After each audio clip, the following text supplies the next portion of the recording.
अशा या हार्वेस्टर खरेदीचा घोटाळा राज्यात व्हावा याबाबत काय शक्कल लढवली गेली होती ते पाहूयात। हा अंदाज रामचंद्र भोसले यांच्या वक्तव्याच्या अनुषंगाने आहे। ऊस उत्पादक शेतकऱ्यांना अनुदानाची सगळ्यात आधी भुरळ घातली गेली।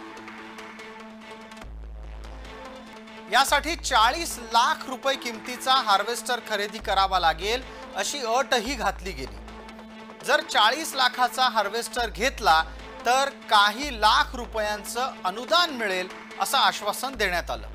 हार्वेस्टर खरेदीचं अनुदान मिळवण्यासाठी 8 ते 9 लाख रुपये प्रत्येकी लाच मागितली गेली। लाचेच्या रकमेची वसुली करण्यासाठीची जबाबदारी वाल्मिककडे दिल्याचा आरोप आहे।